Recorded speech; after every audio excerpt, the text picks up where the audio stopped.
So let us continue this video lecture. तो ये जो केमिकल प्रॉपर्टी की जो हम बात कर रहे हैं, फिजिकल प्रॉपर्टी हमने पढ़ लिया। ये हमारा केमिकल प्रॉपर्टी का वीडियो लेक्चर होगा। So in chemical properties let us discuss the first point. Say it is your anomalous properties of nitrogen. कहता है ये anomalous properties of nitrogen कहने का क्या मतलब है? Nitrogen so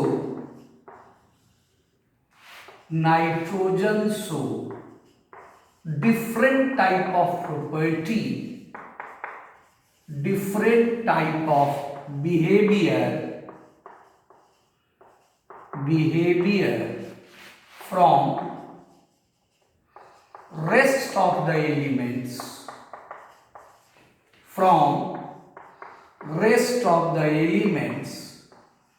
of its group. कहता है इसका मतलब क्या है? इसका मतलब ये है कि जो नाइट्रोजन का बिहेवियर होगा इस ग्रुप के बाकी एलिमेंट से अलग होगा। Means you can say कि nitrogen will show some different type of behavior from your phosphorus, arsenic, antimony, bismuth। सवाल उठता है ऐसा क्यों होगा? आखिर हम ये कहें कि नाइट्रोजन का प्रॉपर्टी सबसे अलग है तो क्यों अलग है? इसी फेनोमेना को हम कहते हैं एनामोलस बिहेवियर। आपने पहले पढ़ा होगा कि चाहे वो नाइट्रोजन फैमिली हो, चाहे वो कार्बन फैमिली जो आपने क्लास 11th में पढ़ा, बोरन फैमिली क्लास 11th में पढ़ा, वहाँ भी फर्स्ट मेंबर जो बोरन और कार्बन होता था उसका बिहेवियर बाकी मेंबर से अलग होता था। So what is the reason of anomalous behaviour of nitrogen? The answer is it is due to number one, it's a small size। It's आया है किसके लिए? इट्स आया है आपका नाइट्रोजन के लिए। It's stands for your nitrogen. ये जो नाइट्रोजन का साइज है वो बाकी एलिमेंट की तुलना में काफी कम है, इसलिए जो प्रॉपर्टी, जो बिहेवियर साइज पे डिपेंड करेगा, naturally it will be different for nitrogen. The second point is due to the high ionisation enthalpy,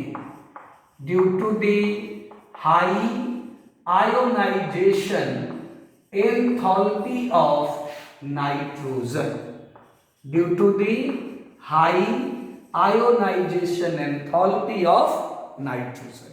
आपके नाइट्रोजन का जो आयोनाइजेशन एंथैल्पी है बाकी मेंबरों से, चाहे वो फास्फोरस हो, चाहे वो आर्सेनिक हो, चाहे वो एंटीमनी हो, उसके कंपैरिजन में काफी ज्यादा होगा।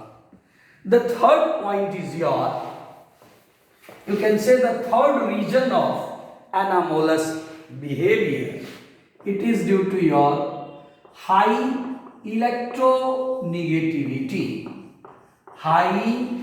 electronegativity। हमने पहले भी आपको बताया in my previous video lecture that the electronegativity of nitrogen, this is equal to your 3.0 यानी 3। इनकी जो इलेक्ट्रोनेगेटिविटी है 3 है। ये इतना ज्यादा है कि ये एक खास तरह का बॉन्ड बनाता है और आप जानते होंगे उस बॉन्ड को हम लोग कहते हैं hydrogen bond. So due to this high electronegativity of nitrogen it can form hydrogen bond with hydrogen. लेकिन चाहे वो फास्फोरस हो, चाहे वो आर्सेनिक हो या एंटीमनी या बिस्मथ, ये किसी भी हालत में हाइड्रोजन के साथ हाइड्रोजन बॉन्ड नहीं बनाएंगे। क्यों नहीं बनाएंगे? क्योंकि इनकी इलेक्ट्रोनेगेटिविटी कम है। And the fourth reason, that is also very important reason, very important point. The point is absence of vacant d orbital, absence of vacant d orbital in their outermost cell. इनके outermost cell में खाली D orbital नहीं है, vacant d orbital नहीं है। आप कहेंगे उससे क्या होगा? मान लीजिए वैकेंट डी ऑर्बिटल नहीं है तो क्या होगा? Let us see, this is nitrogen, it is your 1s2 2s2 and this is your 2p3। तो आप जानते हैं कि there is no 2d orbital, 2d orbital नहीं होता है। तो जब 2d ऑर्बिटल नहीं होगा, so it cannot involve d orbital in hybridisation, it cannot involve d orbital in hybridisation. तो इसके चलते क्या होगा? इसके चलते आप कहेंगे कि the maximum covalency of nitrogen is restricted to 4। क्यों? क्योंकि दो ही ऑर्बिटल भाग ले सकते हैं बॉन्ड में, बॉन्ड फॉर्मेशन में। वो दो ऑर्बिटल कौन होगा? s और p। तो s और p को इन्वॉल्व करके आप मैक्सिमम हाइब्रिडाइजेशन क्या देंगे? आप मैक्सिमम हाइब्रिडाइजेशन sp3 देंगे। And that's why you can say the maximum covalency is 4। But your phosphorus या आर्सेनिक, इसमें आपका डी ऑर्बिटल है, so they can show the maximum covalency up to 6। ये आपको कोवेलेंसी अप टू 6 शो करेंगे, जिसमें आपका हाइब्रिडाइजेशन हो जाएगा sp3d2। क्यों sp3d2 होगा? Because in phosphorus there is your vacant d orbital. जब आप फास्फोरस लिखेंगे, for example if you write phosphorus, मान लीजिए आप फास्फोरस लिखते हो, phosphorus is your 1s2 2s2 2p6 3s2 3p3। तो देखिए यहां पर आपका 3d ऑर्बिटल क्या है? वैकेंट है। So this phosphorus can expand its covalency by utilising d orbital. Phosphorus चाहे तो अपना कोवेलेंसी बढ़ा सकता है, एक्सपैंड कर सकता है इस खाली डी ऑर्बिटल का उपयोग करके, जो आपके नाइट्रोजन में संभव नहीं है। The next point is that is also very important कि भाई ये जो डी ऑर्बिटल जो नाइट्रोजन में नहीं है और फास्फोरस और आर्सेनिक में है, तो उसके चलते क्या होगा? उसके चलते we can write nitrogen will form only p-pi bond. ये p-pi बॉन्ड क्या होता है? आपको बता दें, आपने सिग्मा बॉन्ड और पाई बॉन्ड पढ़ा होगा। तो ये जो पाई बॉन्ड होता है, ये पाई बॉन्ड 3 तरह का होता है। एक को कहते हैं हम p-pi बॉन्ड, दूसरे को हम कहते हैं p-d-pi बॉन्ड, और तीसरे को हम कहते हैं d-pi बॉन्ड। देखिए ये क्लियर है, अगर पाई बॉन्ड दो p ऑर्बिटल के ओवरलैप से बने तो p-pi बॉन्ड कहलाएगा। अगर वो पाई बॉन्ड एक p और एक d से बने तो p-d-pi या फिर उसी का नाम d-pi। लेकिन अगर दो d के ओवरलैप से बने then it is your d-pi। तो ये नाइट्रोजन जो है वो आपको p-pi बॉन्ड बनाएगा, मल्टीपल बॉन्ड बनाएगा। यू कैन से कि nitrogen has multiple bond forming tendency, nitrogen has multiple bond forming tendency, bond forming tendency. Nitrogen multiple bond बनाएगा, कहता है किसके साथ बनाएगा? खुद के साथ। कैसे?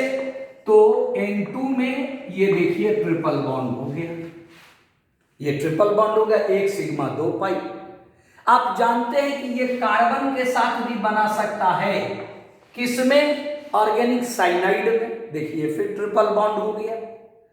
इतना ही नहीं, नाइट्रोजन ऑक्सीजन के साथ भी डबल बॉन्ड बना सकता है। तो ये तीनों जो बॉन्ड है, ये डबल बॉन्ड है, ये ट्रिपल बॉन्ड है, ये ट्रिपल बॉन्ड है। इसमें 2 पाई बॉन्ड है, इसमें भी 2 पाई बॉन्ड है, उसमें आपको केवल 1 पाई बॉन्ड है, क्योंकि डबल बॉन्ड का मतलब होता है 1 सिग्मा 1 पाई, 1 सिग्मा 1 पाई। इसमें देखिए 1 सिग्मा 2 पाई, इसमें भी 1 सिग्मा 2 पाई। तो ये जो पाई बॉन्ड आपने कहा कि ये जो मल्टीपल बॉन्ड बन रहा है, ये मल्टीपल बॉन्ड, ये पाई बॉन्ड जो आपका बना, ये हर हाल में आपका पी पाई बॉन्ड होगा। ये किस तरीके का बॉन्ड होगा भाई? पी पाई। कैसे होगा? तो इस नाइट्रोजन का पी, इस नाइट्रोजन का पी, इस कार्बन का पी, इस नाइट्रोजन का पी, इस नाइट्रोजन का पी ऑर्बिटल और इस ऑक्सीजन का पी ऑर्बिटल। लेकिन फास्फोरस जिसमें आप कहते हैं कि वैकेंट डी ऑर्बिटल है, ये चाहे तो आपको डी पाई पी पाई बॉन्ड बना सकता है। फास्फोरस क्योंकि इसमें वैकेंट डी ऑर्बिटल है, ये आपको डी पाई पी पाई बॉन्ड भी बना सकता है।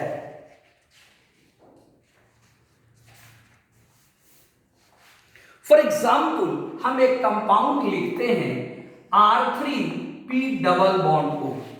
ये R क्या? What is this R? R is your alkyl group. R क्या है ऑर्गेनिक का? आपको अल्काइल ग्रुप। तो देखिए यहां पर ये ऑक्सीजन का p ऑर्बिटल इन्वॉल्व हो रहा है, इस ऑक्सीजन का आपको p ऑर्बिटल इन्वॉल्व हो रहा है, जबकि इस फास्फोरस का आपको d ऑर्बिटल इन्वॉल्व हो रहा है। तो जब ये दोनों मिलकर के पाई बॉन्ड बनाएंगे, क्योंकि ये डबल बॉन्ड है, one will be sigma and other will be pi, तो जब ये दोनों मिलके पाई बॉन्ड बनाए तो ऐसे पाई बॉन्ड को हम लोग डी पाई पी पाई बॉन्ड कहते हैं। तो इस तरीके से आप कह सकते हैं कि ये भी एक एनामोलस बिहेवियर आपका नाइट्रोजन का हुआ। एक और पॉइंट आप चाहें तो इसमें आप नोट कर सकते हैं, देख सकते हैं। The thing is, in case of your nitrogen,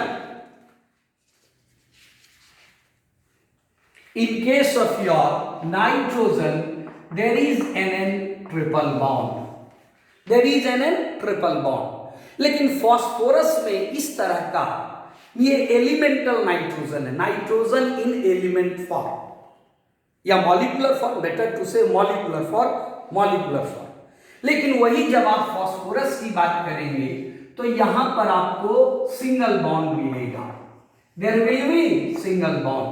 उसी तरीके से जब आप आर्सेनिक की बात करेंगे, in case of arsenic again there will be और सिंगल बॉन्ड। कहता है ऐसा क्यों, क्या रीजन है कि इसमें मेरा मल्टीपल बॉन्ड नहीं बना? क्योंकि फास्फोरस हो चाहे आर्सेनिक हो, इनका साइज बड़ा होता है, और जब साइज बड़ा होगा तो पाई बॉन्ड नहीं बनता है। पाई बॉन्ड जब भी बनता है तो साइज स्मॉल होना चाहिए, क्योंकि पाई बॉन्ड में ग्रेटर एक्सटेंट ऑफ ओवरलैप नहीं होता, पुअर ओवरलैप होता। पुअर ओवरलैप कहने का मतलब डिस्टेंस बढ़ेगा तो नेचुरली वो ओवरलैप फेवरेबल नहीं होगा। तो देखिए यहां पर आपका ट्रिपल बॉन्ड बन जा रहा है, जबकि फास्फोरस में मॉलिक्यूलर आर्सेनिक के मॉलिक्यूल में आपका केवल सिंगल बॉन्ड ही बनता है। तो ये भी आप एक कह सकते हैं कि ये एनामोलस बिहेवियर इनका हुआ। तो I hope it is sufficient about your anomalous behaviour. In my next video lecture I will discuss about the oxidation state of group 15 elements. Thank you.